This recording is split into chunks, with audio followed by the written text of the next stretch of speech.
poste nourrissage des pélicans frisés. Et je vais en profiter pour vous donner quelques explications sur ces oiseaux. Alors tout d'abord, pourquoi on appelle ces pélicans des pélicans frisés? Je pense que vous l'avez bien compris si vous regardez juste derrière leur tête. Vous pouvez observer une petite huppe frisée qui entre autres est caractéristique chez cette espèce. Alors pourquoi je dis entre autres? Mais tout simplement parce qu'ils vont aussi se différencier par leur taille. C'est en effet la plus grande des 7 espèces de pélicans qui existent dans le monde, avec une envergure qui va facilement pouvoir dépasser les 3 mètres. Le poids quant à lui va varier entre 7 et 12 kg, selon s'il s'agit d'un mâle ou d'une femelle. Mais ce n'est pas uniquement le poids de l'oiseau qui va déterminer son sexe, c'est aussi la longueur du bec. Alors par exemple celui-ci qui mange à ma main c'est un mâle, alors que celle-ci qui se sert toute seule dans le bac c'est une femelle. Vous pouvez remarquer que les femelles ont un bec un tout petit peu plus court que ceux des mâles. Alors à l'état sauvage on va trouver ces pélicans principalement en Asie, de la Croatie jusqu'à la Chine. Ils vont avoir une durée de vie d'environ 35 ans et vont se nourrir exclusivement que de poissons. On dit alors que ce sont des oiseaux piscivores. Chaque individu va manger environ 1 kg de poisson par jour. Donc ici au parc des oiseaux, c'est plus de 40 kg de poissons qu'on leur donne quotidiennement, en plus des 10 tonnes de poissons vivants qui sont lâchés chaque année sur cet étang. Donc justement, de temps en temps, vous allez les voir pêcher d'eux-mêmes. Pour cela, ils vont se réunir en arc de cercle et vont rabattre les poissons vers les zones les moins profondes de l'étang. Donc bien souvent, ce sont les bords. Et une fois que les poissons vont être encerclés, ils vont tous en même temps plonger la tête sous l'eau, ouvrir grand le bec. Cela va faire un appel d'eau et les poissons vont être directement happés de la poche gulaire. De la poche gulaire, c'est cette poche qu'ils ont ici, juste sous le bec, qui est très élastique, qui va servir d'épuisette et qui va pouvoir contenir jusqu'à plus de 12 litres d'eau. Alors il faut savoir cependant qu'à l'état sauvage, cette espèce est menacée de disparition, principalement à cause de l'homme, bien sûr, qui détruit son habitat en asséchant les zones humides. Et c'est pourquoi le parc des oiseaux participe activement à la préservation de cette espèce, puisqu'il détient en effet la plus grande colonie captive de pélicans frisés au monde. Et il participe à un programme d'élevage européen afin de favoriser la reproduction de cet oiseau. La période de reproduction va d'ailleurs débuter très tôt dans l'année, puisque dès le mois de janvier, on peut assister au premier comportement amoureux.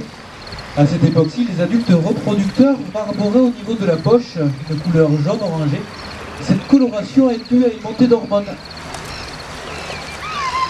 Les mâles vont aussi porter des branches sur le nid. Donc le nid, je pense que vous avez dû le repérer, il est juste sur ma droite, sur la petite île. C'est un nid en colonie, c'est-à-dire qu'au sein de cet amas de branches, il y a plusieurs nids rapprochés afin de dissuader les prédateurs.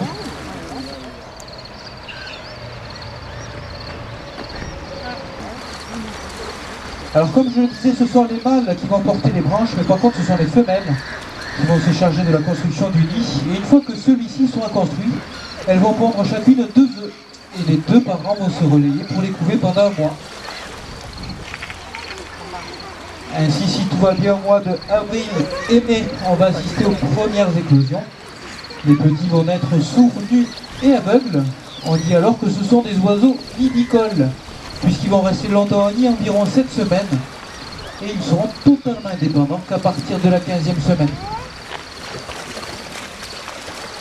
Alors c'est à cause des aléas climatiques, un printemps très pluvieux et aussi assez froid, nous avons eu un seul jeune pélican frisé.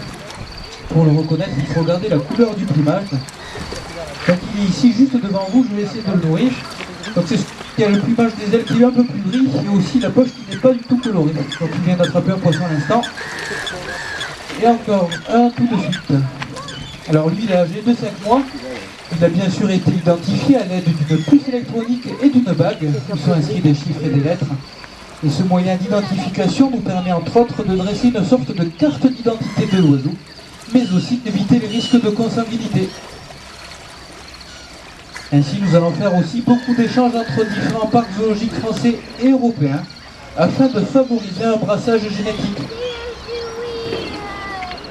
Alors vous pouvez voir que d'autres oiseaux viennent aussi s'inviter au repas, notamment les mouettes rimeuses. Donc ce sont ces petits oiseaux blancs et gris que vous avez en vol juste au-dessus de l'étang, comme celle-ci qui passe juste sur ma droite. Alors aujourd'hui, ces mouettes, elles n'ont pas très faim, mais lorsqu'elles ont bien faim, elles ne vont pas hésiter à venir harceler les pélicans, leur piquer la tête, pour leur faire lâcher le poisson et leur dérober juste devant le bec. Il y a aussi les hérons, hérons cendrés et hérons bureaux. Hérons cendrés comme celui-ci qui va se poser très certainement sur l'île. Et hérons bureaux, juste derrière moi, ce sont ces petits hérons avec le poitrail beaucoup plus clair. Eux aussi, ce sont des oiseaux piscivores.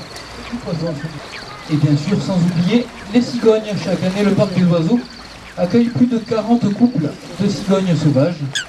Elles arrivent dès la mi-février et repartent dès la mi-août, direction l'Afrique.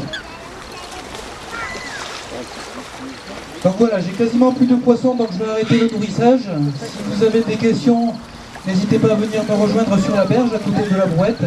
Sinon, je vous souhaite une agréable fin de visite au parc des oiseaux et je vous remercie pour votre écoute. Voilà, merci. Au revoir. Merci. Merci.